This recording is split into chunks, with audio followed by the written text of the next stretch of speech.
Welcome, everybody. I am Julie Moody Freeman, the Director for the Center for Black Diaspora. Welcome to our Emerging Scholars and Creative Series. This evening, we have Ifejie and Jennifer Gardner. Part of the reason for this series is that we intend to feature young Black intellectuals, filmmakers, and artists. These artists, scholars, filmmakers include some DePaul alumni, Jennifer Gardner, for example, and we've had Sarah Scriven last week. Next week, we'll have Maya Sinclair. But the series really is, we have these emerging scholars, brilliant creatives and intellectuals who we want to share their ideas with you. The series could not be possible without my co-presenters, Anne Russo from the Women's Center. Anne, could you say a quick hi? Hello, everyone. It's great to see you. And I'm so excited about this event in particular. And so I want to welcome Ife and Jennifer. And yeah, really looking forward to it. And glad so many of you have joined us tonight. Good evening to all the good people that have joined in on this discussion. My name is Jennifer Gardner. As Dr. Moody Freeman mentioned briefly, I am an alum of the African and Black Diaspora Studies Department at DePaul University, and I was just recently rewarded with my Master of Arts from the Africology and African American Studies Department at Temple University. I'm born and raised in Chicago, so it's been definitely a great year to come back and join the discussions that are happening around Chicago and Chicago arts and culture. My interest is really in media studies, popular culture, hip hop studies, and 19th century music. So I'm excited to share my research on pleasure and hip hop and listen in on the brilliant Ife and her revelations and her observations in hip hop as well. So excited to be here. It's such a pleasure to be here. You know, what's so funny is that it's important to always be good to people. I met Jennifer at a conference at the National Council of Black Studies Conference. And we had the honor of presenting our work on a panel together. And she just was a pleasure. So, you know, you're good to people and people are good to you. And it's such a pleasure to see how that manifests. So I got the call to be here. And of course, anytime somebody calls, it's always humbling to be able to come forth and be able to share what we're all so passionate about, and that's using hip hop in a very, very transformative way. So I'm very grateful to be here.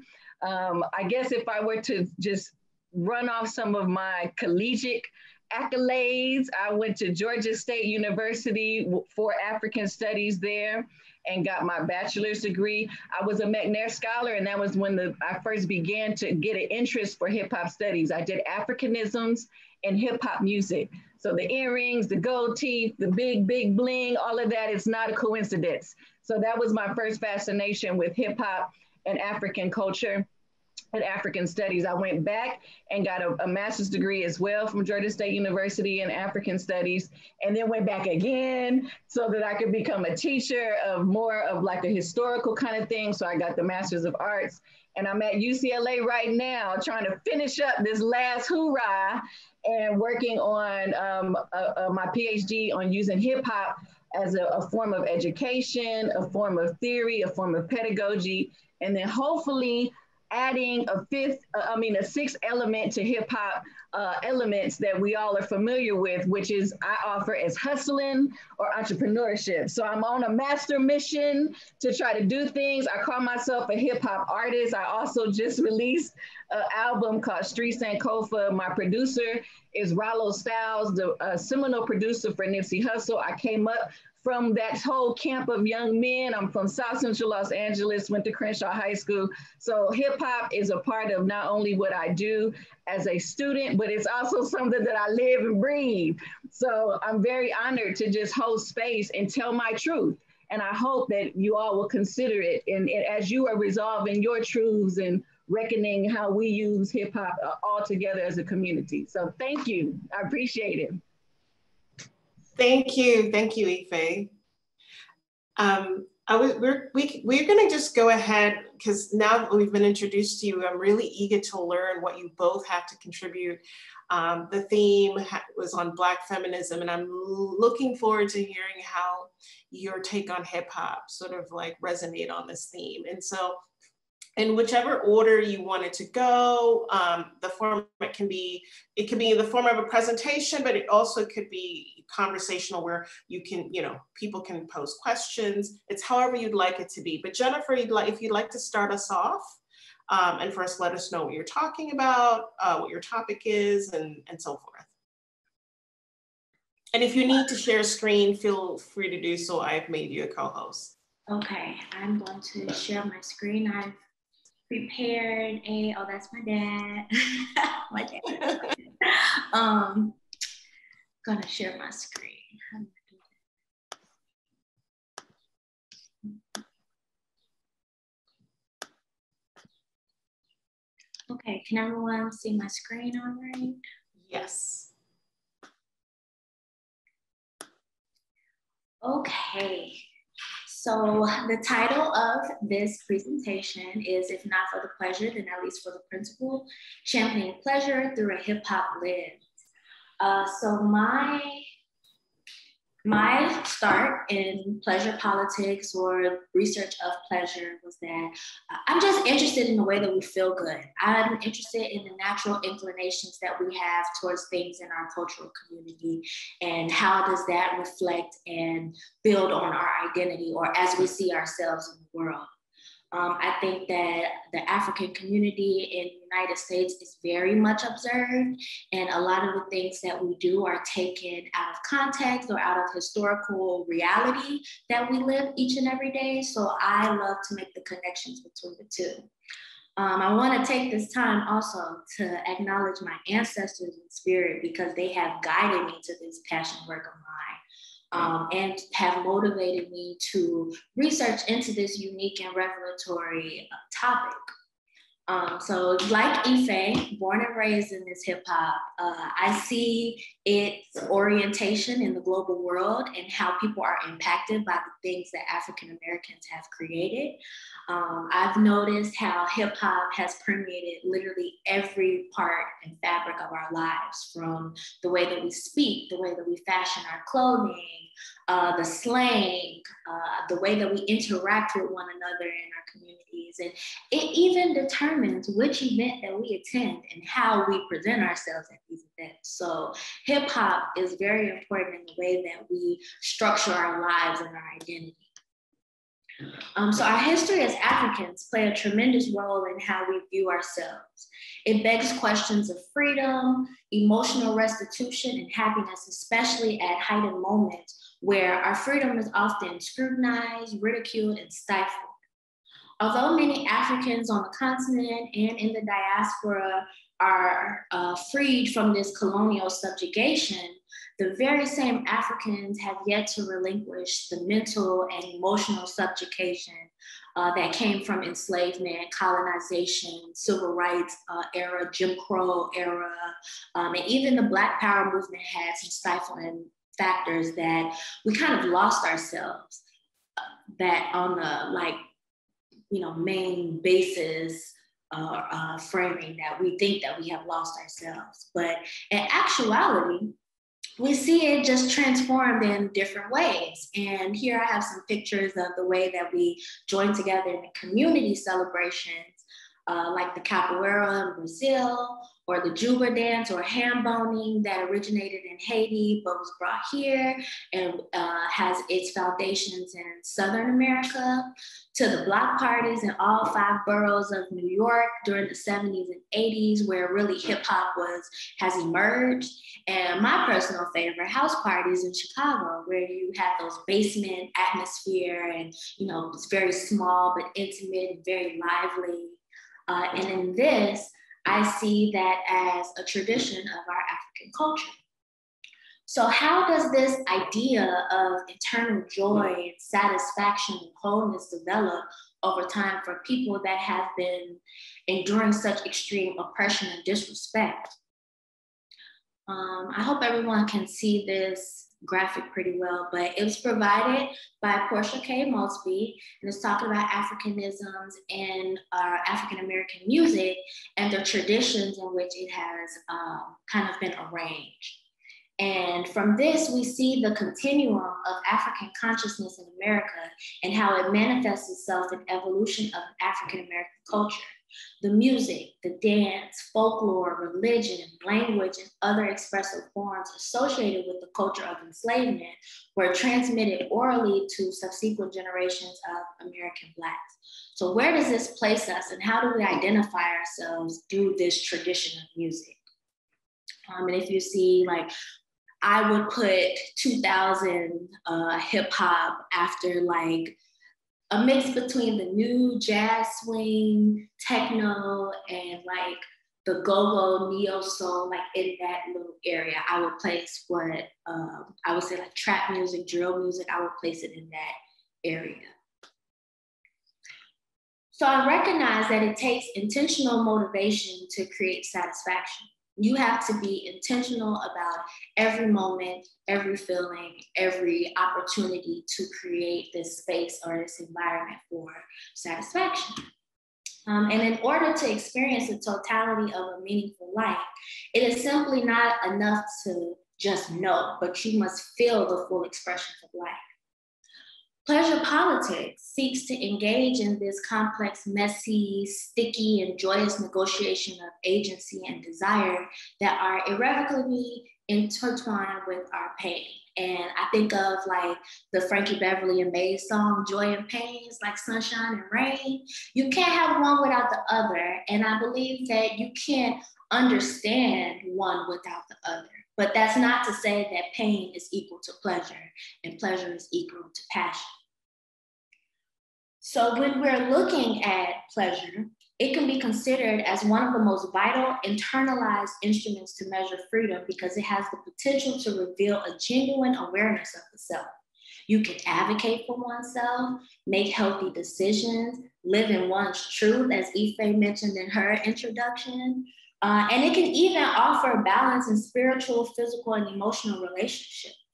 I am, therefore we are. And also what I have found in pleasure is that it presents an opportunity for a particular modality to how Africans make decisions and create relationships with people, nature, and habits. And that comes from that natural inclination to go, this isn't for me, or that intuition that you have while walking down the street, or if you see a beautiful flower and you just want to stop and smell it or take a picture of it. I see that as a mode of ontology for African people and understanding ourselves and our place in the world. It's that first step. So pleasure can be defined and is defined in the Merriam-Webster dictionary as enjoyment, satisfaction derived from what is to one's liking, gratification, and delight. But I think specifically for African people, it encourages the liberation of our physical body, conscious mind, and spirit simultaneously. We cannot enjoy pleasure without having these factors pretty present in our consciousness. And by that, I mean that it's how we experience joy. I mean, pleasure itself reminds us that freedom, choice, access, and privilege are all important to our being.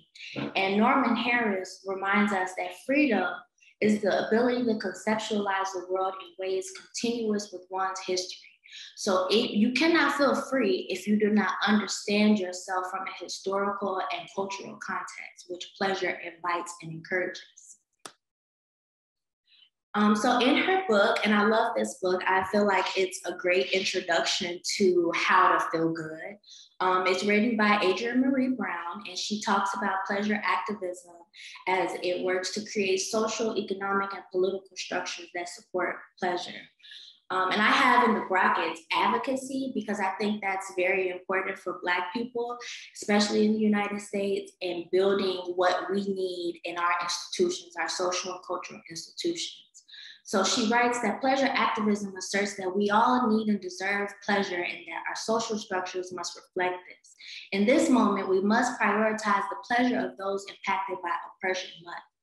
So when we're looking at this, when our physical bodies have a spotlight and it's being governed and protected by things outside of our own cultural communities, we need to find moments that seek balance and harmony, or which could be considered modic values, bring it back to like African tradition. Pleasure has that capacity to increase our awareness for these things. And by acting on the pursuit of self-awareness, we are creating this harmonious energy that will guide us in our future seeds and our legacies beyond just this social structure of oppression. So where can pleasure be found? And I know people are thinking like, pleasure, is it just sex? Is it just eroticism? But no, it's that understanding that we are complex beings that need a whole load of things to make up our wholeness. So we can find pleasure, and this is just a few ways that I consider, pleasurable. But, I have a question posed at the bottom. Can you think of other ways to experience pleasure? I see a lot of Black women traveling now, and I see the discussions on Twitter about luxury items and like normalizing luxury for Black women. That is a form of pleasure. I know people that receive pleasure from community service and helping one another, volunteering with the women and children shelter like Sarah Circle, or, volunteering their time to mentor students or building a classroom. I see a lot of the pleasure in our hairstyles and nail art. Black women take our time to feel good. And I think that's something that we should harness and kind of, embrace as a part of our makeup, our spiritual makeup and cosmology. So Black women in music, like I said, we enjoy pleasure more than we, I think, understand or are aware of. And here are 3 songs that are from 3 different eras that have this orientation to pleasure. Feeling Good, Nina Simone, she's talking about this euphoric emotion of just freedom of life and, how nothing will really dissuade her from feeling the joy and the highs of life. Then we have Betty Wright and Tonight is the Night, where she's talking, or she encourages her audience through this call and response to remember that first time they prepared for this sexual experience or this intimacy with someone else. And how did that feel? And she literally spent 8 minutes of a song talking about the emotional impact of sharing her intimacy with someone else, and inviting the crowd, if you listen to the live version, inviting the crowd to also be a part of this. And I love the part in the song at the beginning where she's talking about her mother and how it's multi-generational, and her mother's like, I know you're not gonna sing this song like in this way. It's a great song. So pleasure has always been a part of the conversation. It's just, where do we find it? And then the pleasure principle, Janet Jackson of the 80s, she's talking about this process of understanding where we are and how do we get to this level of intimacy. And in this song in particular, it is very intentional how she goes about it. We cannot move without having this pleasure principle. And then we get to modern day hip hop, which is my favorite part, because people believe that because of the explicit nature of the lyrics and the visuals, that pleasure or just our bodies are being exploited for this corporatization of our sex. And I call that we look deeper into the meaning of these songs and how they are traditional, how Black women are asserting themselves and are speaking on things that create this wholeness and satisfaction in their lives. You Can't Play With My Yo-Yo. I love this song because she's making a stamp to the world. She's like, yo-yo is kind of like dichotomous. It means one, her sex, but also her identity as a Black woman. And she's saying there are boundaries to this, and where we go is up to me. And I think that's the most radical idea of pleasure, and especially coming from the 90s. And this is before the Little Kim, before, you know, the Foxy Brown of 1996. She's literally saying there are boundaries to what I'm going to allow for my body and for my space.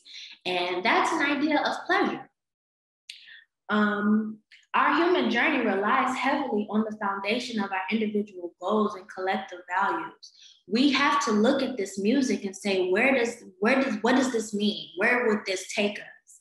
And essentially, like from what I get from You Can't Play With My Yo-Yo, Anaconda, and even WAP, that, you know, there are certain steps you have to take to gain access to the things that I enjoy as a Black woman, as just a woman, and even as an African in the traditions of my family and cultural legacies. So this brings me to the Afrocentric perspective. And as an Afrological pursuit, this topic centers Africa and the African cultural experience, completely different from European intellectual traditions that write pleasure as impetuous, overtly sexual activity rather than an extension of one's most natural inclination to comfortability. Into, or nutology, as its philosophical foundation, is being itself, the cosmic universal force which only modern rationalization thought can abstract from its manifestations. Essentially, that means if it's not bred in your spirit, it's hard for you to manifest this without having some foundation, some basis, some spiritual basis to your being, to your understanding of your orientation in the world. And I found this wonderful resource, and it builds on what Linda James Meyer talks about in the Afrocentric paradigm, which is that you must question every approach to conceivable human enterprise, how you question the approach you make to reading, writing, jogging, running, eating. It is all a part of this cultural system. And if you don't have the self-knowledge ontology and the interpersonal relationship to origin, or as is described in Afrocentricity axology, you're kind of swaying between what's natural for you, what's good for you, and how it relates to the greater, broader cultural identity of Africans. So there are many angles that can be approached in studying pleasure as an activated energy for African people. Africans' vibrant and lively approach to this deep structure of culture creates a great pool of examples. And I think that Afrocentricity and its goal is devoted to this idea that what is in the best interest of African consciousness is at the heart of ethical behavior. When we allow pleasure as a mode of access to physical, cultural, and spiritual freedom, the more powerful our sense of identity is. That is why it is acknowledged that the fundamental requirement of slavery and colonization was the denial of history, identity, and instrumentation. For African Americans, music is the gateway to enjoy pleasure of life. In fact, an African may learn more through symbolic imagery and rhythm than the traditional schooling way, or European intellectual traditions of schooling. So Linda James writes, in terms of African-American culture, what preserved and developed were essential qualities of the African worldview, a view concerned with metaphysical rather than purely physical interrelationships, such as that between music, poetry, religious function, practice, man, and nature. This goes back to my original slide that said, it has to happen simultaneously. There is not one without the other. Pleasure adds to this conversation by relocating the things that achieve victory, create, sustain, and maintain joy. It offers a pathway to recentering one's belief. So I asked this question, is it natural? Because when we experience pleasure, it must come from a natural understanding of ourselves. And it doesn't have to be fully realized in the moment, but just know it comes from a tradition. And then Linda James Myers expands in her chapter that she provided suggestions for realizing how natural things may be for you. And I think that it can apply to pleasure as well. You know, how do you cultivate relationships with elements in the natural world? Do you notice the flowers that are being planted, or the bees and how they interact with the flowers? What does that mean for you when you hear the waves of the ocean? You access knowledge of holistic medicine. You resist formalizing and standardizing existence. So that's not just, it's the red pill or blue pill. You know, which one are you taking? Then guard against repetitive routines of the same old thing the same way. When you experience pleasure, oftentimes it gives you a brand new feeling, or a feeling that I call it crack high. I know it's kind of bad to say, but it's really a revelatory moment where you're just settled into yourself, and it feels good. It feels perfect in a sense. Do some things when you feel like doing them, and negotiate for freedom from time compulsion. I think Black women are like key and perfect for this too, because when we say that we don't want to do something, it won't be done until we feel like it. And I think that is the best way to orient pleasure in our personal lives and create those boundaries. Like Yo-Yo said, you can't play with my yo-yo. Be as frank, honest to the point as possible. Move naturally. Love life, wishing to see self multiply.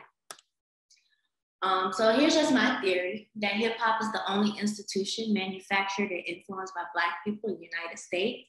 Therefore, any of its elements that touch a part of our cultural society adopts an undeniable connection to the African worldview. And this leads me into what I consider as rec, or transformative communication for Black women through rap music. And Gwendolyn Poole writes about this in one of my favorite books. Bringing rec should bring those who witness it to a different understanding of Black womanhood. So when Black women participate in hip hop, they disrupt this dominant masculine discourse and breaks into a public sphere and in some way impact or influence the United States imaginary. If adopted and considered, pleasure can help Africans, specifically Black women, recognize themselves in full, authentic accounts and experience life in much more invigorating ways. This leads me to Black women and our participation in hip hop. And here I have just a picture of the Ma'at. It's Samai Tawai, yoga, comedic yoga poses, and how it has permeated through hip hop. Started with Lil' Kim in '96, then we have Nicki Minaj on the right hand side in 2008, and then we have Cardi B in the same similar pose. So what does this mean for Black women? Black women, we have harnessed our sense of camaraderie and joyfulness in that community structure, like I mentioned at the beginning. And I think Megan Thee Stallion and her Hot Girl Summer campaign, not just a hashtag, but I consider it a campaign because she called for Black women to come together and look at this mode of pleasure as fun and young and revelatory and vibrant. So when she campaigned this hot girl trope in 2018, it introduced a new era of young Black womanhood, and not just for young Black women, but I mean young in like a more spiritual sense, because it was very multi-generational. You know, I see many what they call aunties on Facebook talk about, I'm gonna have a hot girl summer, but it's just calling for that youthfulness to come back. And what does that mean for women that engage in this campaign? So Megan explained in one of her interviews that it's about women and men being unapologetically them, just having a good ass time, hyping up their friends, doing you. By this interpretation, individuals adhere to a summer of exercising self-awareness, increasing self-esteem, and enjoying their adulthood. And I always laugh about this because the knees are a big part of it. And like for Africans, we love a full body experience. I see the way TikTok has kind of leveraged on that full body experience and have all the the upper arm movements and leg movements now. So it's always been a part of us. But when you call for people to engage in this campaign of Hot Girl Summer, you know, it kind of dissuades all the racism, all the sexism, all the classism that Black women often experience to enjoy this moment of pleasure and positive self-esteem. Okay, I'm just going to skip over. So here, using the Afrocentric methodology, I found a connection between images of Neferu or Nefer, which comes from perfection, goodness, and beauty, and ma'atic values, and as a social character and aesthetic ideal of Commission life. Neferu is obvious in the elaborate rituals, festivals, business affairs, and like government affairs, or personal adornment of the gods. But when we look at the transmission of culture over time, we see that this opportunity to share this beauty and goodness with one another, and on the right, we have Queen Isis and Hathor sharing the Ankh, or the life of the symbol of life with one another. I saw connections between driving the boat.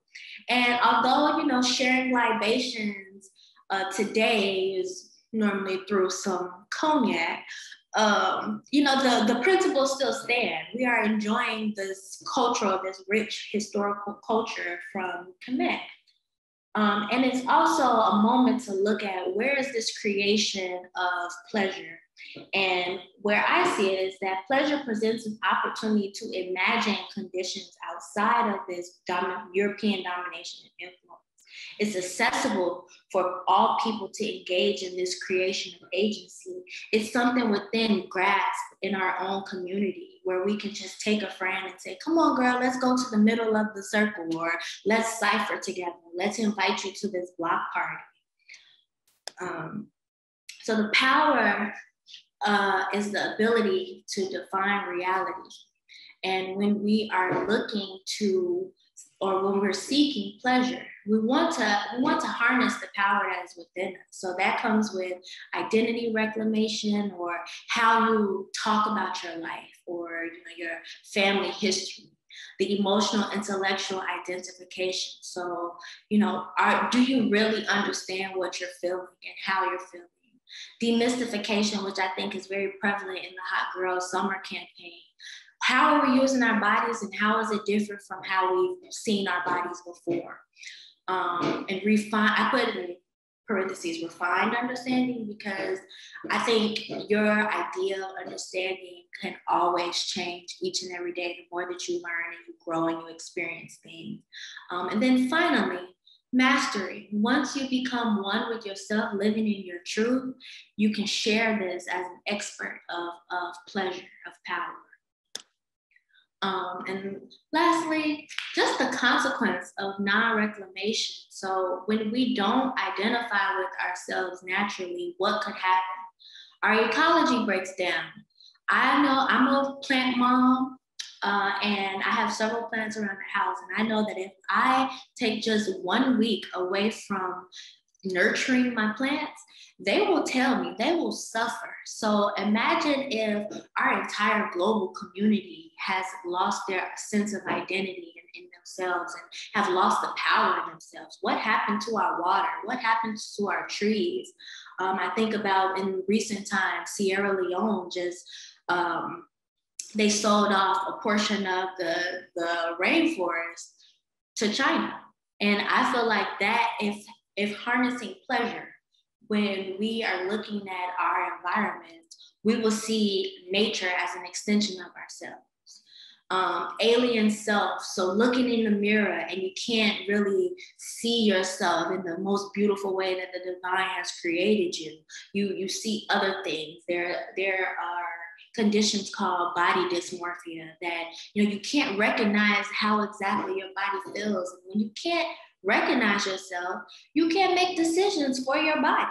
You lose all, well, what I think is like powerful consent, natural consent. You lose consent of yourself, and it's very easy for your body to be taken advantage of. And then that leads to anti-self. You begin hating yourself. You begin looking in the mirror and you don't like it at all. And that aids to self-destructive self or self-destructive tendencies in your personal life. So are you creating chaos and dysfunction between your emotional and physical relationships with others? How are you connecting with your family? Things like that. And then imposter syndrome, which is sort of like an alien self, anti-self mixed together, but you really are just gone. And I think of like, well, I won't say any personal names, but you're not yourself, and you can't advocate for your community, and you can't advocate for the things that you love, or that pleasure advocacy in the social and political structures of the United States. So there are a lot of consequences to not harnessing pleasure. But one thing I want to suggest and encourage is that you continue to work towards this. Pleasure is something that you can experience in every way, in every moment. So just take a moment, take a step back. And this is my personal, methods for experiencing pleasure. Take a moment, take a step back. Take a deep breath, relax your shoulders, relax your jaws, and just allow yourself to feel. And once you get that feeling, let's build on it. So thank you so much for this opportunity. I'm gonna pass it along to Ife. Again, it's such a pleasure to be here, to hold space for women, to hold space for hip hop, to hold space for Black studies and Africana studies, African diasporic studies, all the names that refer to the things that we do. It's such a joy to just be able to talk about it. So I usually start off my presentations with a rhyme. And so I want to do that as well, because that's what I love to do. You feel me? So real quick, how can I make it? I think about it and my breath is taking. No, my life, it ain't forsake. It's supposed to break into something. I ain't lying, testifying. Ain't nobody pacifying me. Making my money. Gotta get hungry. Had to get greedy. Caught in between a hard place and a rock. Ain't no hope for moving forward. Ain't no options to stop. But I ain't no quitter. The harder the lick, the bigger the treasure. Release the pressure from my position. My disposition made me focus on riding on things, keeping them clean, living the dream. But who would have thought that I could be the one to see you getting clearer now? Roll your windows down, watch the wheels go rolling round and round and round and round. Homeboy, I love the life that I chose in my pockets right now, just so that they keep on growing. My eyes is open, see I'm better when I'm down to my very last. Gotta get up off my soul in pockets, can't be broken fast. So my name is Ifejie, and I refer to myself as a hip hop artist, a hip hop scholar, and a hip hop activist. And at the end of the day, if we don't do anything else, I hope that we could consider a way to be transformative, not only in our personal lives, but in the lives of our families, in the lives of our communities, and hopefully in the lives of this beautiful nation that we all are a part of, whether that is the United States, whether that's the hip hop nation, whether that's the new African nation, or whatever body of people that you represent. I hope that you could consider the things that I offer you today. So the name of my presentation is Real Black Girls, an examination of hip hop and Black womanism. And this is a shameless plug, because Real Black Girls is the name of my movement. When I talk about hip hop, I always say that hip hop has to have a purpose, because if we don't define the purpose will be defined for us. So I use the idea of RBG, which is a subgenre of hip hop music that I have the pleasure of growing up in. And so when I do revolutionary but gangster music, I use the acronym RBG. And so I realized that I might be able to use that same acronym to bring about other concepts that were more broader and sometimes more specific to women. And so I offer the term Real Black Girls. And so I use that title as I go into this presentation today. So of course, keeping it real is a part of the motto. I say that one of the things we have to do in hip hop is return to the real, because a lot of things is getting twisted up these days. And we can say whatever reason for whatever causes. A lot of the times the people who make hip hop and the people who regulate and control hip hop are very different, as many of us know. And so the real, it really speaks to the variety. And that's what I say people need to return to. There was a time where hip hop was very, very, very, very plentiful of a multitude of voices. So you could hip hop to Public Enemy and Fuck the Police, or you could 2 Live Crew and Shake Your Ass and do that thing too. And that was not a contradiction. You feel me? It was all cool. It was all accepted. It was all a part of who we were and who we are, because we are never just one thing. And so returning to the real is returning to the variety. And so when I think about womanism and the concept of being a woman, one of the blessings of African studies is that it helps you define yourself. Many of us have identity crises as we are growing up in whatever spaces. Shouts out to whatever hood that we represent, because I know it's a lot of us that have been here from different places. But many of us experience a very common core of things like poverty, like marginalization, like just a lack of things and resources and sometimes opportunities. And we represent those of us who might have figured a way to get out and figured a way to do these things, to be successful, but there is still a variety that exists within us. And so when I think about how we identify ourselves as women, that is very various. And that comes from so many different ideas and so many different women. And that variety I want to offer, that this particular talk comes from Black feminist thought. That was one of the first texts that I was able to read as an undergraduate student. When it came to just the idea, what is this thing called Black feminism? You know, what is it, right? That was the first book that was put into my lap. And it was put into my lap by a wonderful woman who also wrote The Womanist Reader. Her name is Dr. Laylee Phillips, and I have a photograph of her to the right of the Womanist book that you see right there on the slide. But she was a very powerful woman that talked about so many different ways of thinking about not just Black feminism, but also these concepts of what we'll talk about later, which is Africana womanism. And then of course, I'm influenced by people like Audre Lorde, people like Bell Hooks, and of course, revolutionary thinkers, because a part of what my experience as an Africana Studies student has always been is to have a social component, a social justice component to our academics, right? So we had to like volunteer and do things and make sure that we had an experience within a community as undergraduate students. And that tradition followed as a graduate student. And so many of my experiences started to be coupled with working with organizations. And I'll refer to one of these organizations later in the presentation. But one of my favorite organizations is the Malcolm X Grassroots Movement, which is responsible for a whole lot of wonderful things. And we could talk about that a little bit later. But within that organization, they too have elders that they principally stand on. And the concepts of ideas and of what womanism and what being an African woman looks like came from many of these people as well. And so Queen Mother Moore represents that body of people. Aminata Umoja, who I have the blessing of saying is my relative, is my aunt, who is a founding member of the New African Peoples Organization, which is a parent organization to the Malcolm X Grassroots Movement. But these types of women have all collectively impacted me in some type of way, even to the wonderful historic superhero shero stories of people like Assata Shakur and Nahanda Abiodun, and revolutionaries like Mama and Jerry and Alghani and Ia Fulani. You know, these women have all collectively represented so many different facets of what it looks like to think about being a woman in America, being a woman in the diaspora, being an African woman of African descent, however that looks. There's so many realities to consider. I want to focus on 3 to be able to have a discussion about how hip hop is connected to these concepts of being a woman and being an Africana womanist.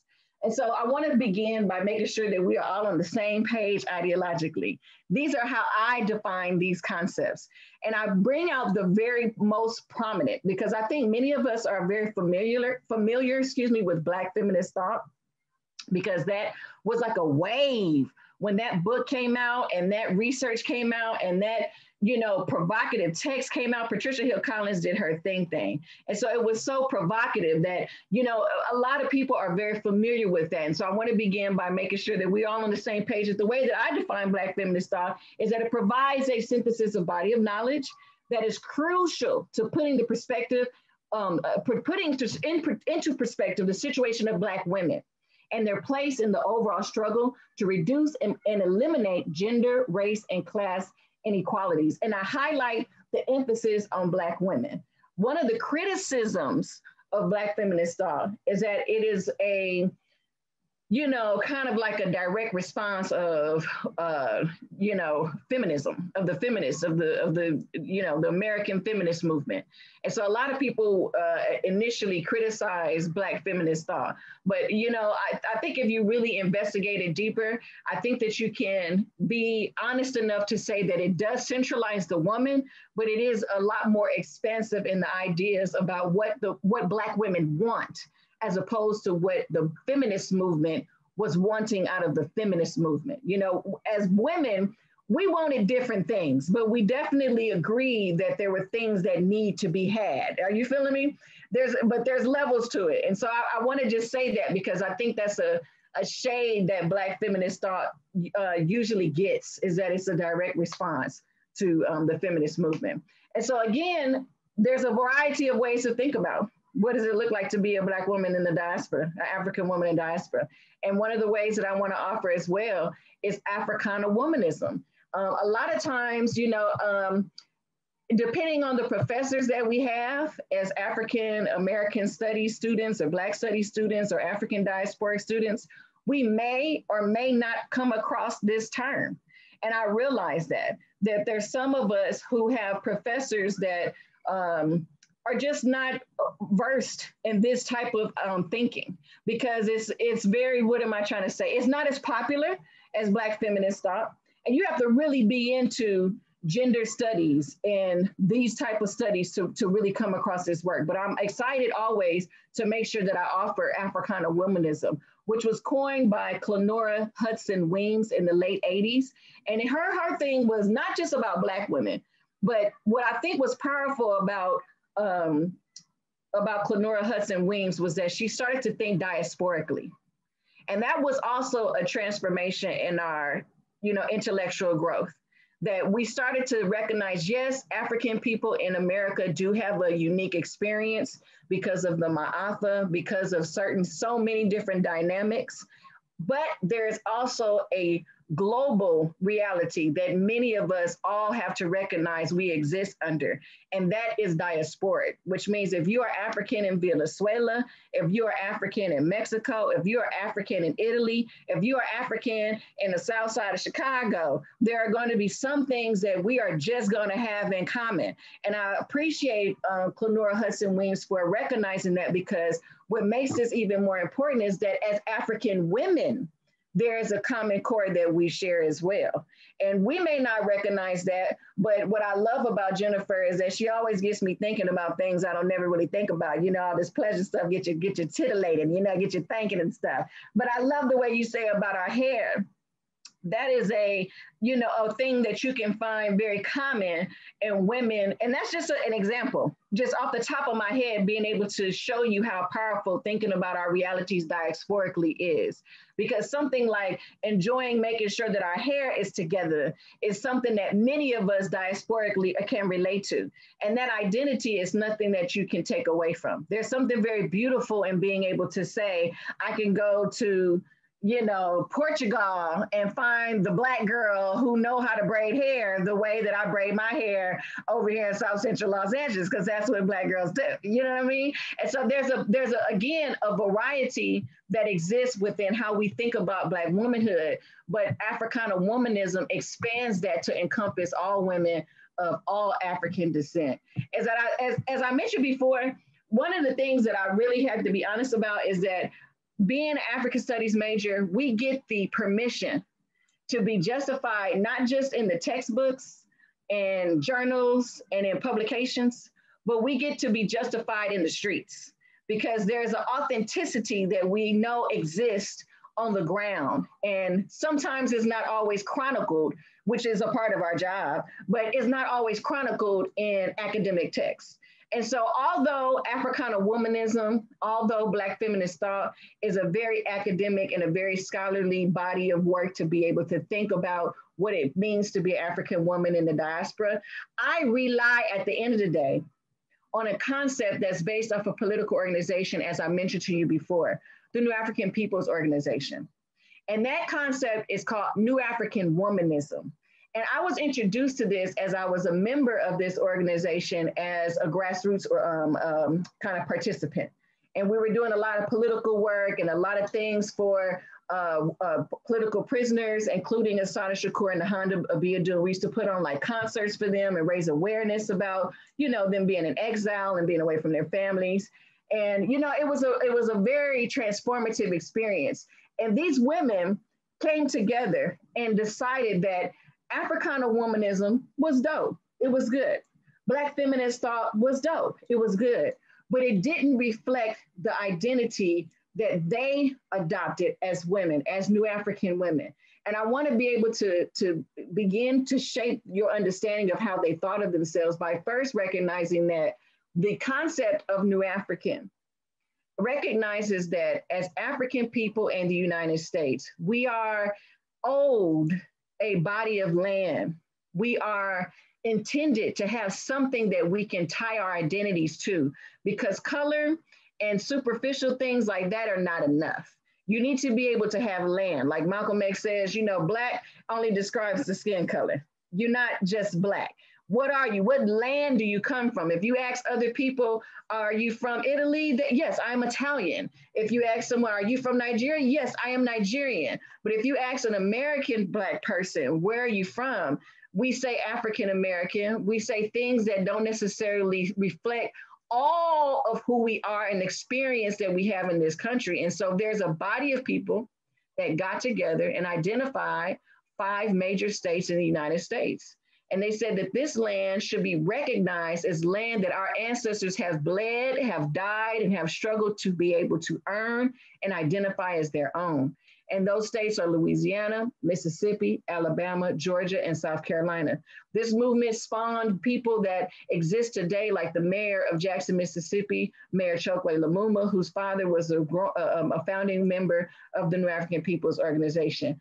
There are many people like Tupac Shakur, whose mother, Ifejie Shakur, and father, Matula Shakur, came out of this body of people, New African Peoples Organization.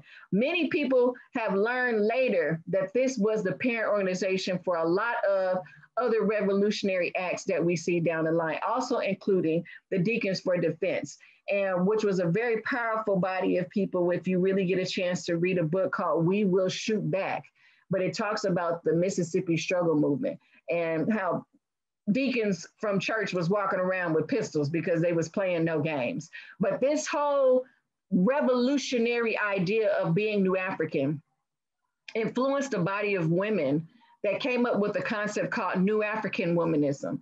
And New African Womanism essentially encompasses not just the diasporic experience of women, but it encompasses the diasporic experience of the family. And of course, they understand that in order to have a family that is whole, you must center the needs of the woman. Now, any Black woman with a family, no, if mama ain't happy, ain't nobody happy.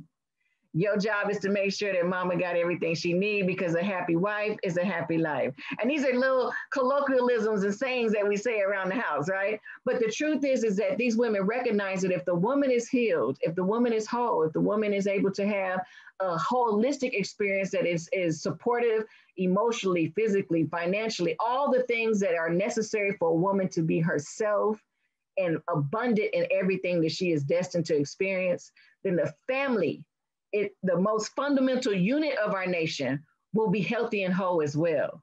Obviously, you have to have healthy women to have a healthy society. And so New African Womanism felt more like right to me. And Jennifer referred to that ontology and that axiology and that idea of what resonates with you is what manifests in your being. And New African Womanism for me was a very powerful concept to then go out into the world and recognize that, yes, I'm an advocate for women, but yes, I'm an advocate at the end of the day for the entire well-being of the family. And that's what is a little different than Africana womanism and Black feminist thought. And I want to make sure that I say this. I will share this presentation later if people are interested, but I did put a speech of an interview from 2 women from the New African Women's Task Force that talked about New African womanism in a very broad way. It's about an hour or so long. So it's a reference. I won't play it now, but it's really cool. And they talk about in very layman terms, you know, what the concept is, what it means, what it looked like for women like Assata Shakur, you know, who is a New African woman, what it even felt like for people like Ifejie Shakur to be a woman that was incarcerated, that was pregnant, who also was a New African woman, and just how really gangster these women were, and how that was so different than what even revolutionary thinking and ideation of womanhood looked like. You know, and so these women were just very powerful in the way they just transformed just many of the ways that we thought about a lot of things. So that link is there for anyone who wants to look at it further. But I use this framework to then connect it to hip hop. Because now that I'm thinking, okay, if New African womanism is something that really allows me to encompass so many different elements of the nation, of nation building and liberatory praxis, right? What are the ways that hip hop really allows, perpetuates that? How does hip hop really embody that? How does hip hop really symbolize that? You know, are there ways for us to think about how hip hop is connected to New African womanism? And yes, I argue that there is. And I want to make sure that I say this right now before I forget, because I put an asterisk by family for this very reason. One of the criticisms also of many revolutionary bodies of people is that when they talk about family, it's in a very heteronormative way.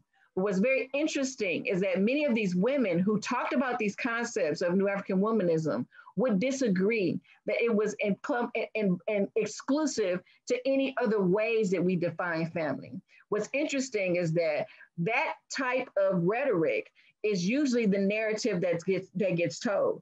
But there are so many different dynamics of people who were involved in the revolutionary movement, who had a multitude of lifestyles, of personal realities, that it's almost a disservice to these people to negate the ideas that they have influenced and to narrow them down to rhetoric that usually ends up becoming a tool that is divisive for us. So when we talk about family and we talk about the New African family, the New African family is however you define it to be. And I don't think any of these women would disagree in the way that I am arguing this, because family is what you make it. And obviously we know that there are a multitude of lifestyles, and whatever that nucleus is, that nucleus needs to be strong, no matter how you define it, because it is the cornerstone of how we build nation and nation building. And without strong cores, we won't have a strong community. And we all know the power of what that strong core will allow in strong communities. So I just want to make sure that I say that, because sometimes that gets like overlooked and not said, and I don't want to be hurt. Okay, so when I think about hip hop and I think about, you know, who are some of the exemplars that really come to mind? You know, Toby, I don't know, y'all know, you know him, you know, Try Jesus, Not Me. One of the things that I love about Toby, and his picture is up here, and I want to say his last name is Ngweni, but I could be saying it wrong, so I really don't want to disrespect his name. But he always has his wife in his videos, his children are in his videos. I think he has 3 children, and in his latest video, they're definitely on deck. But I think just thinking about how hip hop represents the Black family, you know, it's not just a woman's thing. I think if we really were to be fair, again, the multitude, the variety of voices that exist within hip hop, not just in mainstream, but the entire corpus of hip hop music is so expansive that if you look for it, you will find it. And so I think that there are people who represent familyhood in their music, and Toby is one of those representations. I put on this slide also an album cover by some good friends of mine, Dead Prez, Stick and M1. I have had the privilege of doing music with them. I have a song with Stick on one of his albums, But one of the things that I love about their work is that they always was really authentic of what they were doing. And these men are family men, you know what I mean? They have families, they have wives, and they are proud to be family men. And so when I see this cover, it just tickles and touches my heart, because again, hip hop represents a centralization of the Black woman and recognizes that she has a place and honors that place and understands her relationship to not only her community, but to her children. And so I love this image of the mama, like, put them up, because resistance is one of our most powerful tools as hip hop heads. If we use it for our liberation, it definitely has the power to do that. And then of course we have women like Lauryn Hill, who in a song that we all are very familiar with, who are hip hop fans, who are Lauryn Hill fans, you know, the song Zion, when she talks about making a choice to be a mother, you know, despite being a career woman, which is very interesting, because even as an academic, there was a moment in my life where I took inventory of the Black women in my department. And I recognized that many of them may have had husbands, but none of them at the time had children. And so to be a woman who has both a career and who has sacrificed maybe time and work and energy in a career that really is meaningful, to also have children is a very revolutionary thing. And I'm not going to ever underestimate that, because I witnessed that myself and had to intentionally say that I wasn't going to succumb to that narrative that you couldn't have both. But Lauryn Hill walked that journey in real time for us as an artist who was at the top of her game. So for her to be a mother was another example of how hip hop was able to show us how it could be transformative in the way that we think about what it means to be a woman and even be successful as a woman. And of course, people like Queen Latifah, who I will go into a little bit deeper with both Lauryn Hill and Queen Latifah, how they represent this concept of Africana womanism. And of course, I like people like Left Eye and TLC and Chili, because even though I didn't know what Ain't Too Proud to Beg was when I first heard it, when I finally got older, I was like, you know, that was really kind of crunk. You know, I was walking around for Halloween with a piece of white paper and a yellow circle around it, not knowing what it was. But when I finally got older, I was like, oh, okay. You know, that was actually a very cool way to talk about protection and being conscious of your body and not being ashamed of, like Jennifer would say, getting your pleasure on, baby, you know? And so that was something that was, I think, also very powerful and doing it in a very fun way, because obviously there are women who have done it in a variety of ways, but TLC, I thought, did it in a way for a young person to not be, you know, like, ooh, that's too dirty, or ooh, that's too wrong. But it was definitely able to reach a mass of people in a very cool way. And I put a shameless plug in there. That's me at the bottom, because I'm trying to do something else too with it, you know, but we'll talk about that later. Okay, so how do we talk about New African womanism and hip hop? I wanted to give somewhat of a framework, because the teacher in me says that I just can't go looking for things without some type of guide or some type of rubric. And so when I think about the ways that New African womanism is connecting to hip hop, the first thing I'm going to think about is, how does hip hop bring awareness of the oppressive, marginalized, and the misogynist conditions of African diasporic women? And that centralizes women. How does hip hop bring awareness to the experiences of women, period? Secondly, I wanted to think about, how does hip hop bring awareness to the social, economic, political, and racial realities of African diasporic family? Because again, New African womanism embodies the total being of the family, centralizing the health and well-being of the woman. And then finally, I wanted to think about our liberation with hip hop music. And one of the beautiful things of hip hop music is that it allows us to think of possibilities. You know, one of the things I think about Afrofuturism, which is beautiful and which is a wonderful way to think about music in a very transformative way, it's just a reality of existing without white supremacy, right? But it allows people to envision, to go back in time, to exist again when those things didn't happen, when those things weren't our reality, you know, because I want to make sure that I say this, if I don't address this at any other time in this presentation. Many of our conditions and our realities are very current. Our history is so long that there are more examples and more time where we had more abundant experiences as human beings. This current experience of lack, of oppression, of marginalization, of isms and schisms. This is a very contemporary and a very new age experience. So I just want to make sure that we put that in time perspective. But one of the beautiful things about hip hop is that in order to be able to reclaim a future, it allows us to have these imagined futures. And I always encourage people that if you really want to think about the future, and you really want to imagine the future in a way that will be the most sustaining, is that you have to go back to the past. And so there's a moment where you can even go beyond the existence of white supremacy. And there is a reality that we can go back into, like George James, they came before Columbus and all that type of stuff, and all that work to talk about what that reality looked like. But when I think about these three criteria, I think about certain women that, obviously have done their part in their work in embodying New African womanism, but I want to focus on just two. I want to focus on Queen Latifah, and I want to focus later on Lauryn Hill. But I do think that there are so many women, as you saw in the previous slide, that I could have used as easily and as equally.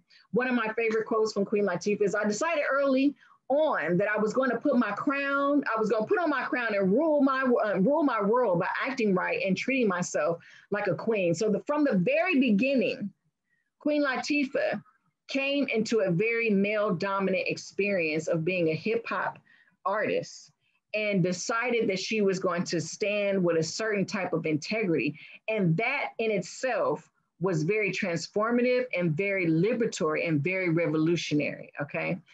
Queen Latifah, one of the things that people have accredited her, for doing was using her platform as a rapper, as a feminist rapper, to talk about all types of things. And that could be from harassment in the streets, who you calling it? She has songs about domestic violence, relationship problems, and just overall, a patriarchal ideology. If you really listen to Queen Latifah's music, it's heavily, feminist in the way that it's black feminist thought versions of feminists. It centralizes Black women's experiences, but it's very political and it's very intentional. And I think she was very adamant about making sure that she represented a certain type of voice in terms of adding to this variety of experiences of what it meant to be a woman in her era of hip hop. What I think is interesting is also during her era, there were a different type of variety of women that existed. Women like Little Kim, women like Foxy Brown, women like Missy Elliott, And so that variety, somehow or another, I think at the time, even though I would say, advocate for the existence and the reemergence of that type of variety, I think that many of the media and those who control hip hop use that variety to cause dissonance between the women. And so you start to see how these women were pit against each other, how Foxy Brown was put against Little Kim, how eventually Queen Latifah is put against these Little Kims and Foxy Browns and women who dress differently than the way that Queen Latifah dressed. And so even though there was a variety, I do think that there is an honest moment of influence where hip hop insiders and folks who controlled image and PR and relations and things like that were starting to really pit these women against each other in a way that became very divisive. And so you either was one type or the other type, but you almost really couldn't do both. And they didn't show a lot of camaraderie with both. Now, there are examples where you do see it, but Queen Latifah specifically talked about how she was very mindful of having beef with these women and feeling pit against these women. But I do want to say that at the end of the day, Queen Latifah, her career in itself, her body of music and the messaging in her music in itself became a very good example of New African womanism, because she definitely centralized the health and well-being, emotionally, physically, spiritual well-being of African women. And I want to say that even in the title of her name, choosing a name that was Arabic, that was obviously African in sound, something that was different than her biological name, something that was very intentional of being a queen, was a statement in itself. Queen Latifah also, which I didn't know, got signed at 19. So she did this at a very early age. If you can imagine a woman with that much determination coming in the game with that much bravado, calling herself Queen Latifah and talking about, you know, all of these concepts of, you know, empowering Black women and dressing the way she dressed. I mean, how powerful of a woman she represented in hip hop culture. One of the things that I do say also that it was a fun fact is that she was the first rapper to perform at the Super Bowl. So not only was she, you know, doing these daring things and representing herself in such a daring way, she was good at it and she was recognized for it and she was acclaimed for it as well. And one of the things that I love about Queen Latifah is that you cannot deny her success because Queen Latifah's career in retrospect, because it's still happening, but if I were to look at it today and go back, her career has been profound. The second criteria that I mentioned in terms of looking at hip hop's connection to hip-hop's connection to New African womanism was looking at how hip hop talked about the experience of the Black family. Queen Latifah talked about the experience of the Black woman in, I think, a very profound way. But in order to look at how hip hop talked about the experience of the Black family, I wanted to use Lauryn Hill. And I hope that I shared this screen right because I want to be able to play a song for you at some point in this presentation. So let's see if this works. And you guys give me some feedback and let me know if you can hear it or you can't hear it, okay? So one of the things that I love about Lauryn Hill is that Lauryn Hill has so many quotes, but one of the quotes that I love from her is that I consider myself a crayon. I may not be your favorite color, but one day you'll need me to complete your picture.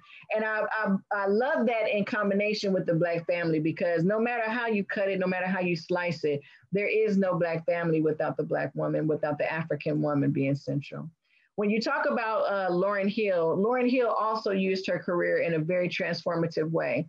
She talked about so many different concepts, some more overtly than others, but within her music, you talk about things like sexual rights, you know, her being able to have control over her body, being in toxic relationships. That's one of the things that I really love about Lauryn Hill is that she was one of the first women that really brought my antennas to what it looked like to be in a relationship where you love someone, but it was not good for you. And being able to really capture a generation of women that brought that out in that conversation out at the beauty shops and in our small talks with one another in private. And another thing that Lauryn Hill did in her career is that she really brought to the attention of many of us as artists was the importance of intellectual power. As many people know, Lauryn Hill was very brilliant. Lauryn Hill is very brilliant, and she's written and produced so many different things. And her career is a testimony of how, even as an artist, as a woman especially, you have to be just as fierce in the studio, in the booth, as you are in the business and in the boardroom. One of the things that Lauryn Hill, some of the things that Lauryn Hill has done has been very powerful because her career has just been so successful, but she's the only female artist to ever win Album of the Year for 2 years in a row, which is profound, obviously. And then of course, Miseducation of Lauryn Hill, which is one of my favorite albums from Lauryn Hill, even though I do like her live album as well. You know, she was one of the first women to win 5 Grammys, I believe, in one night. And so there's this image of Lauryn Hill holding all of these Grammys. And, you know, there hasn't been anybody really that has done anything like that since, I think, as a woman yet. And that's the image. Yeah, and then I put that on there. Okay, so one of the things that I wanted to offer, let's see if I can do this, is I wanted to share this song with you all because Lauryn Hill brings attention to the realities of the Black family and just the Black community in a very powerful way, in a way that I love to be able to bring into space when I do these presentations.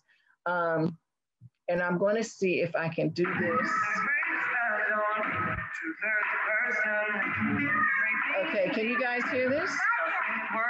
Can I get some kind of emojis? Yes. Yes? Okay, awesome. So I'm going to take this back right here and I'm going to play this. I'm going to play just a little bit of it. I encourage anyone who really wants to get into the song, please feel free to listen to it a little bit later on. You can hear the entire song, but it's such a powerful way that Lauryn Hill uses the microphone to talk about the realities of Black folks in America. And I use this as an example because it doesn't matter who you are. Once you are behind that microphone, you have the power to say whatever it is that you want to say. And there are some of us who use it in a way like the way Lauryn Hill used it on this. So let me go ahead and play this for you. And I'll get back to this.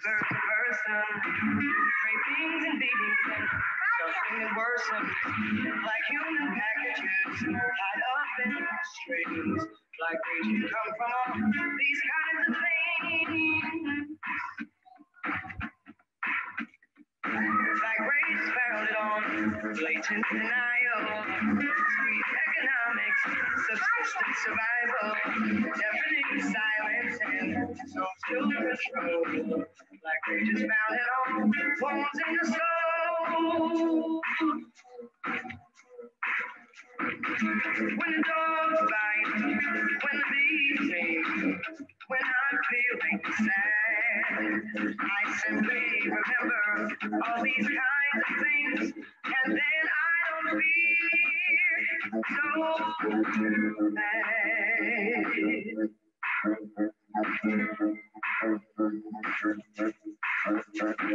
Black race founded, fed us self-hatred, lies and abuse, while we waited and waited. Spiritual treason, this grid and its cages, like we just found it on.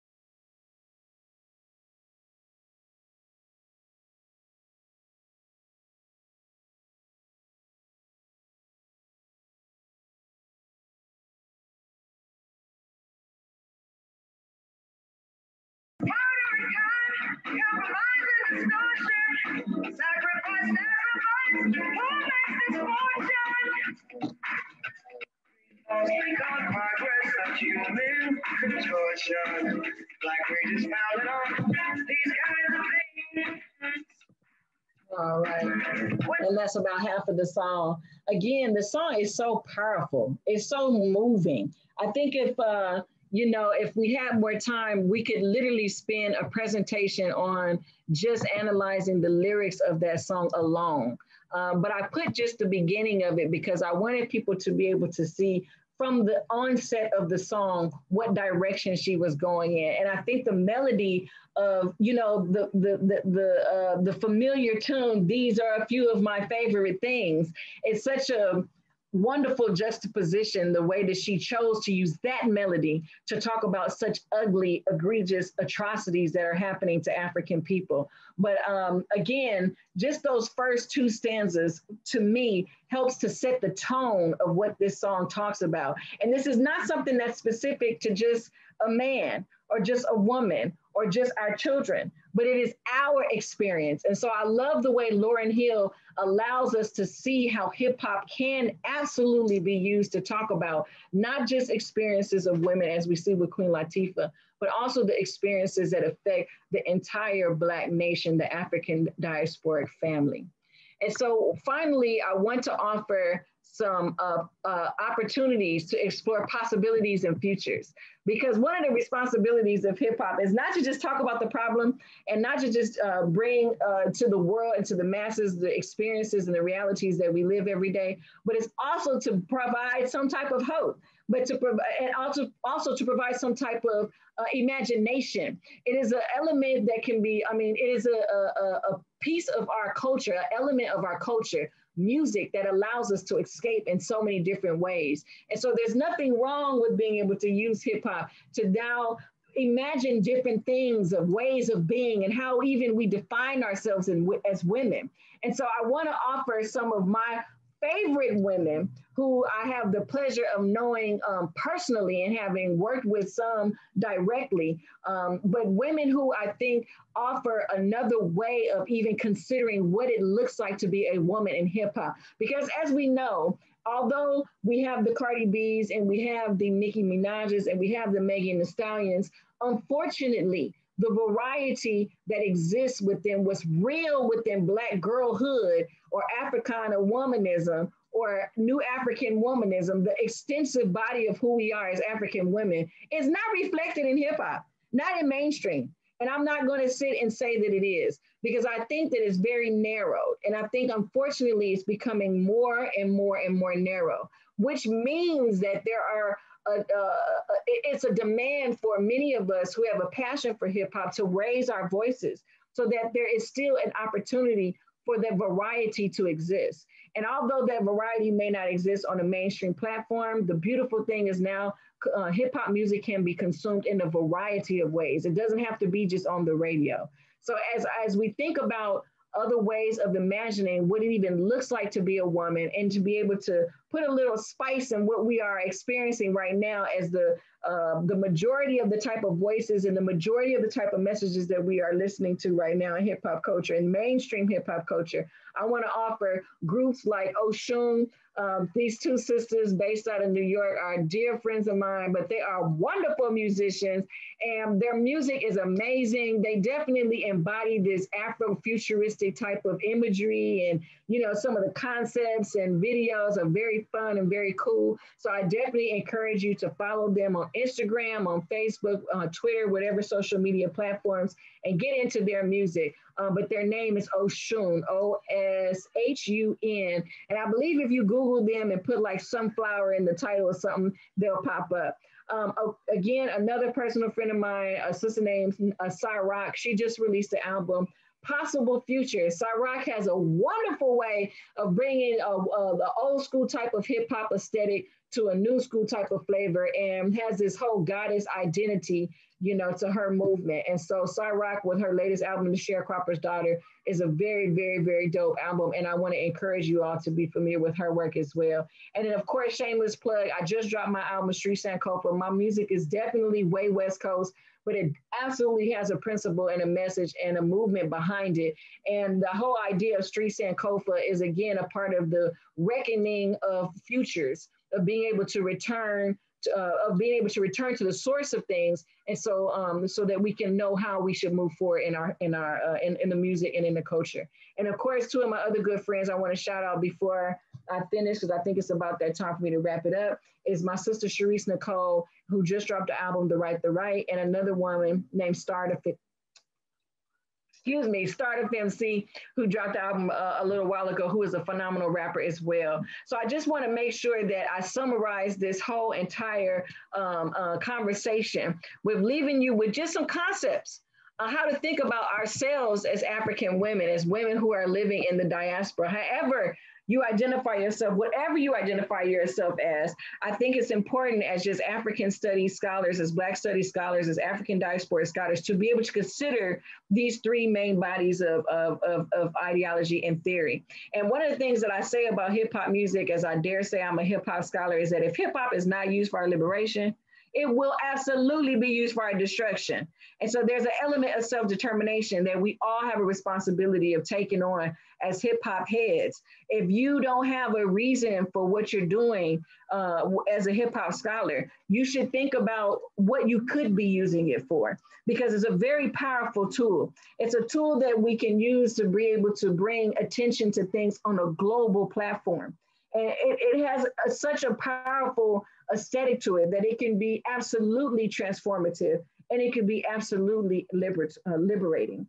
But I say that in order to be liberating, I think the point of this conversation and the emphasis that I want to leave everybody with is that in order to liberate the Black family, however we define family, if there is a woman in that nuclear piece, then that woman has to be restored and that woman has to be healed. there has to be healing within our women for it to be healing within our families, our nations, and our communities. And in the words of the New African Women's Task Force, who they would walk around in their red t-shirts with writing all the time and all of their movements and all of their marches, that revolution without women ain't happening.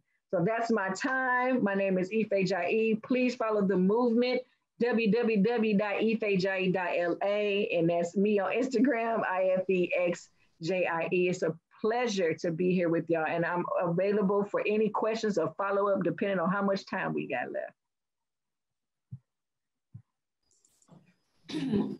Thank you, Ife, for that really wonderful presentation. And I took notes on those musicians, performers that you just referred. If it was possible, if you could drop the names in the chat for those who weren't able to make out who they are, so that folks can go back and listen and check them out on YouTube.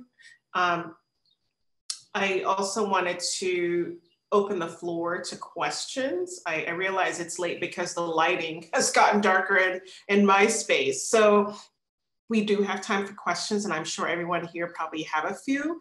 If you'd like to send questions, you could send it to me in the chat, and I'm happy to ask them to the participants.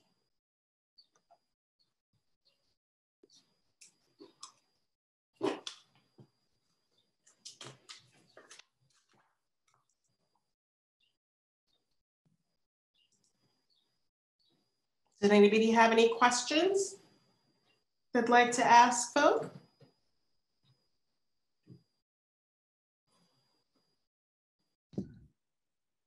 While we're waiting for questions, can I ask Ife and Jennifer how you can be reached? Could you drop your links, to your websites and your Instagram so people can follow up? Thank you so much. Yes, absolutely. I'll put it in the chat.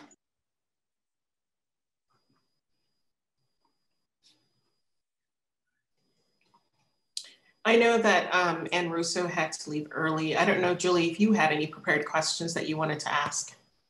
I do have a question in terms of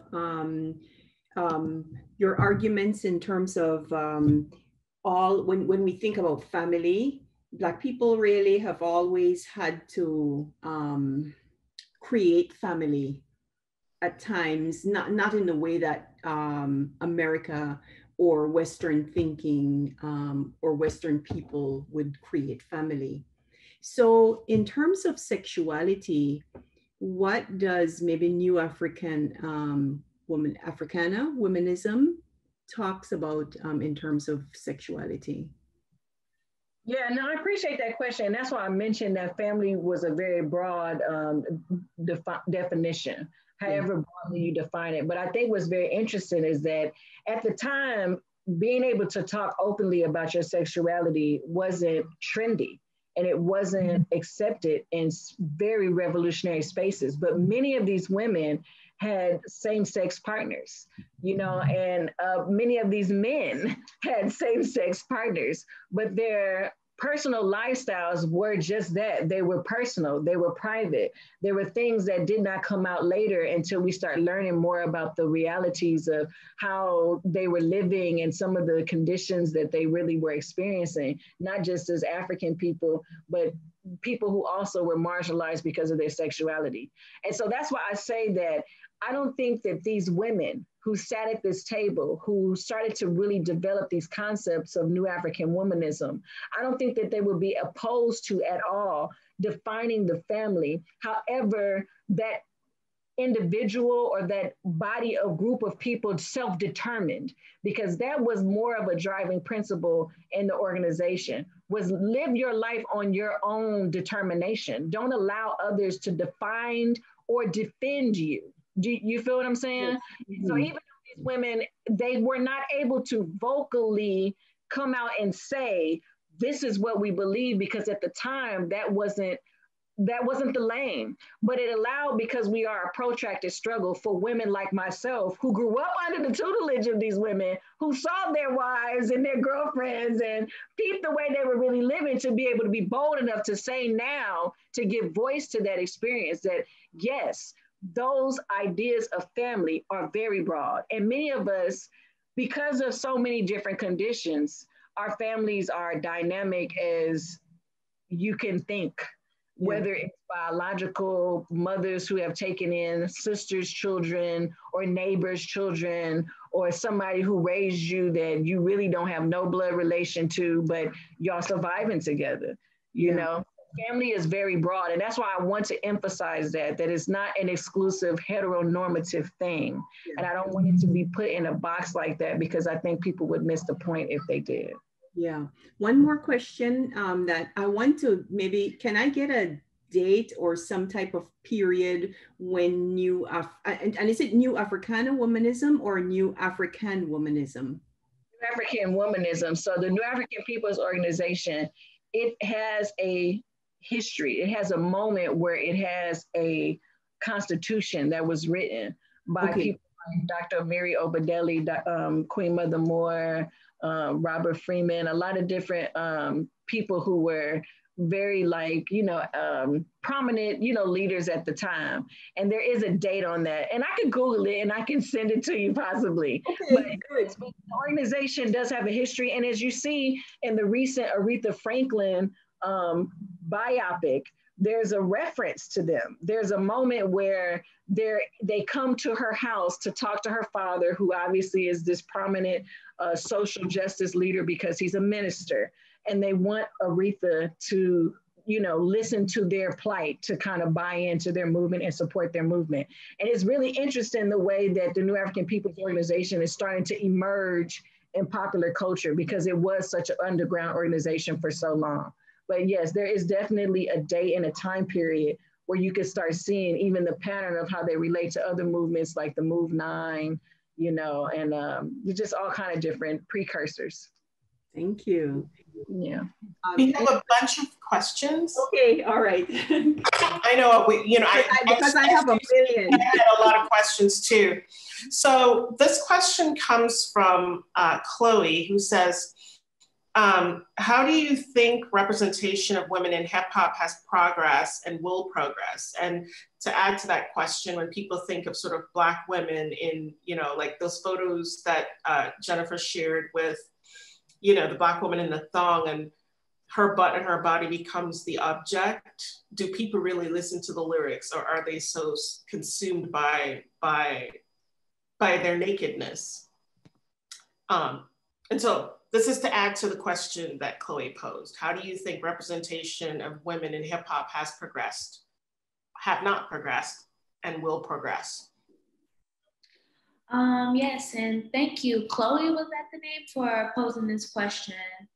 My personal opinion is that I think Black women are taking the stronghold of their own representations of their bodies and not necessarily, I don't want to say like open to, but they're not giving in to the criticisms about what to do with their bodies, because for so long it has been under this lens and subjugation from colonialization and racism and even like sexism. So when I see Nicki Minaj and the way that she uses her body, uses her physique, it's not so much for the guise of others, for the lens of others. It is a personal decision that she's harnessing for her own passion and her own pleasure.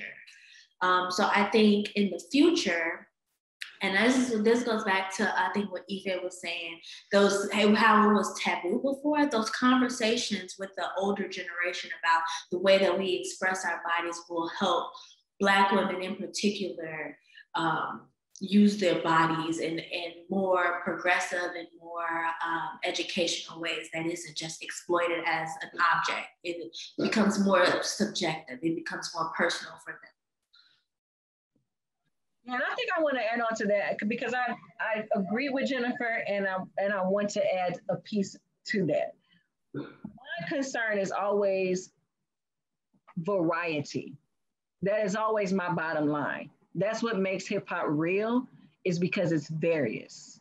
So you do have that auntie that go out all the time, that dress the way she dressed, and everybody know that auntie.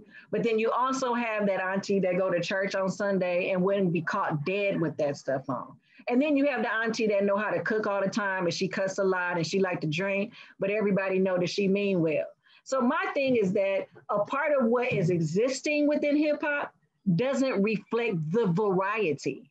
Yes, Nicki Minaj, yes, Cardi B, yes, those images are very provocative and they're jarring. And you know why? Because there are few things that we see that are different than that. That's almost all we see.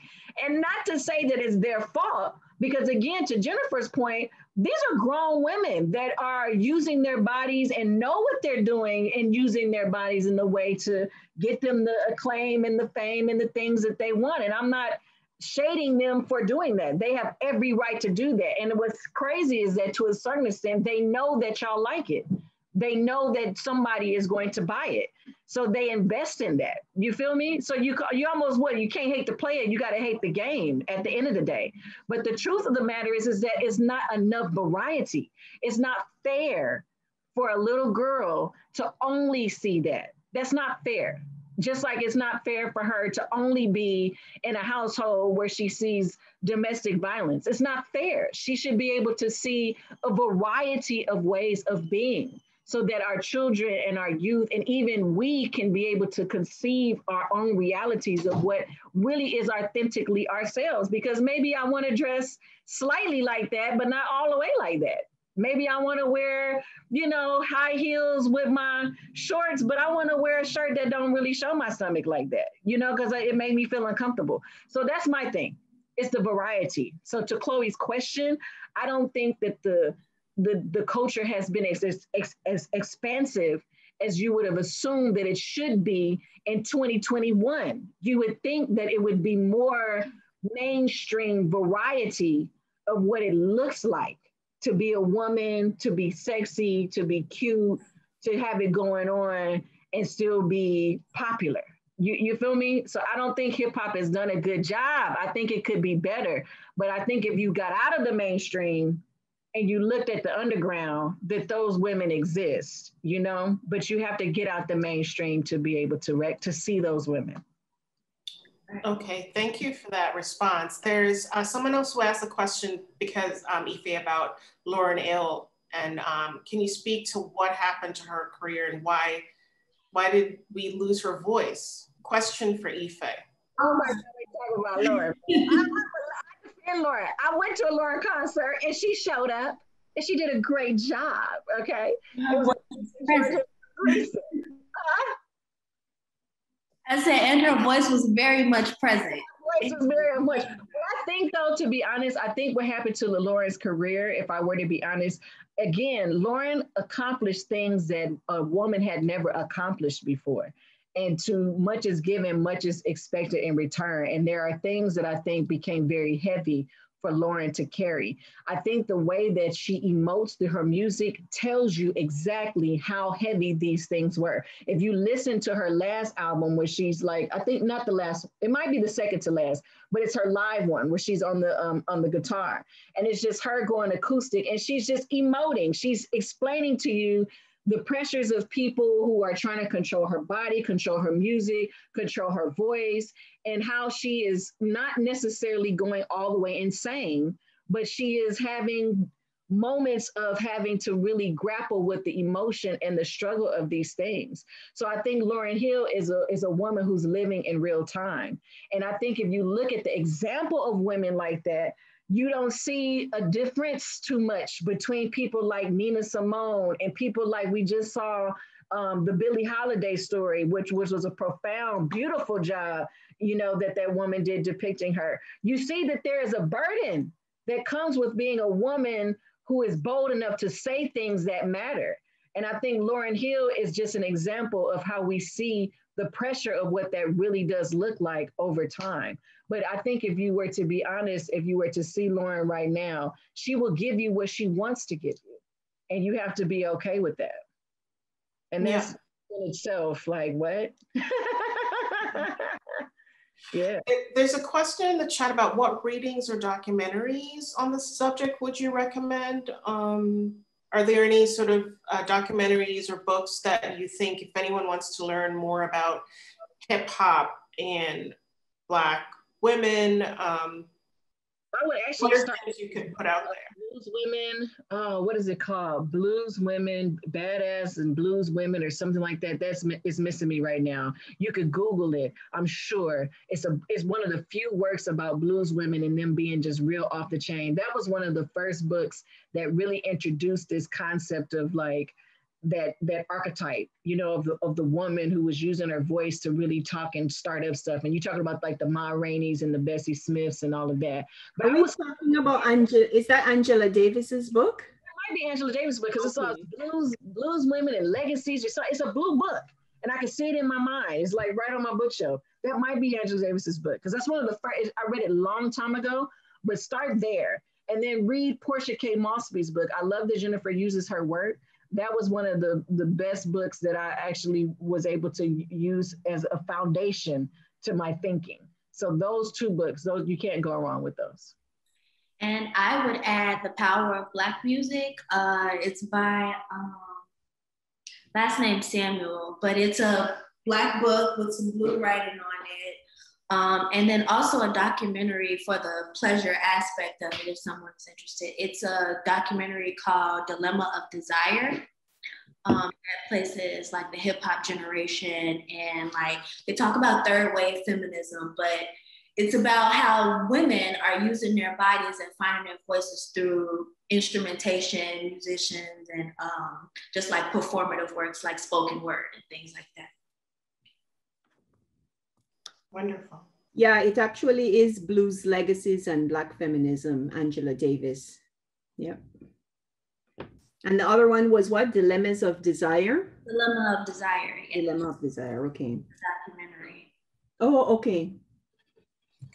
All right, so if anyone else in the room would like to ask any questions, feel free to do so. We have gone over, but that's always a good sign that everyone was having a great old time hanging out. And if we don't have any questions, we can, I'll just pass it over to Julie. Yeah, we'll close out. See, I love everybody at the Center for Black Diaspora, because when my internet left, they were right there to help me. So thanks, Joelle, thanks, Jessica, thanks, Jennifer, thanks, Catherine, and definitely thanks to Ife and to Jennifer Gardner. I love it. And this is what I mean, that you all can, the type of talk that you gave today, you can sit beside Brittany Cooper, you can sit beside Joan Morgan, you can sit beside all of these top scholars, because you're doing cutting edge work, and really original work, and I appreciate it. Thanks to all of you who have stayed here, all of you, thanks a lot. And quickly, there's a link in the chat for the survey. It'll take about a minute or 2 minutes, no more than that, very quick. And then if you enjoyed this, please join us next week. Maya Sinclair will be talking about her documentary, and the documentary is on Black feminism, so a filmmaker. So welcome.